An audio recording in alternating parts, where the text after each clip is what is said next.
എന്താടാ എന്താടാ എന്താ നിനക്കൊരു ടെൻഷൻ? രമേശേട്ടാ, രമേശേട്ടൻ എനിക്ക് ഹെൽപ്പ് ചെയ്യൂ. എന്താ? എന്റെ ഒരു ഫ്രണ്ട് മാധവൻകുട്ടിയെ പറ്റി ഞാൻ രമേശേട്ടനോട് പറഞ്ഞിട്ടില്ലേ? ഉവ്വ്, ഡോക്ടർ മാധവൻകുട്ടി നമ്മുടെ വാഹിദ പഠിച്ചിരുന്ന ആയുർവേദ കോളേജിൽ ട്യൂട്ടറല്ലേ?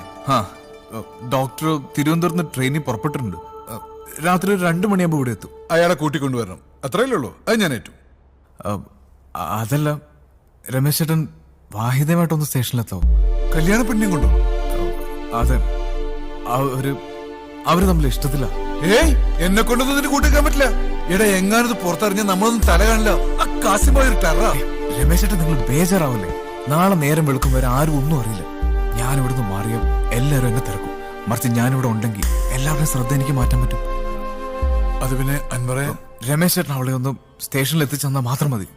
പ്ലീസ്, നമ്മളും കൂടെ പിന്മാറിയാം അവൾ ആത്മഹത്യ ചെയ്യും.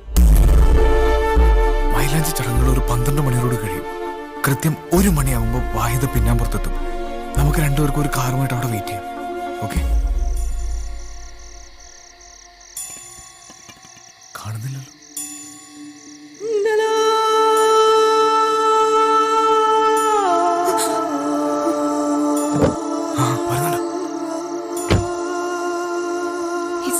കണ്ടില്ലല്ലോ. 2 മണിക്ക് ട്രെയിൻ എത്തും. സെക്കൻഡ് ഏസിൽ മാധവൻകുട്ടി വെയിറ്റ് ചെയ്യുന്നുണ്ടോ? കേറും.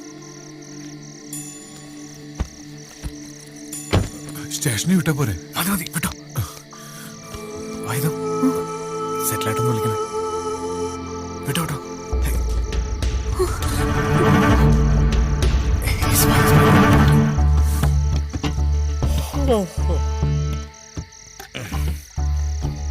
ഈ രാത്രിയില് മുള്ളണമെന്നുള്ള നിയമക്കാരുണ്ടാക്കിയതാണ്. ഇയാളത് കൊളാക്കും തോന്നുന്നുണ്ടോ? അവിടെ ഇരിക്കാം. പയ്യ വിട്ടോ.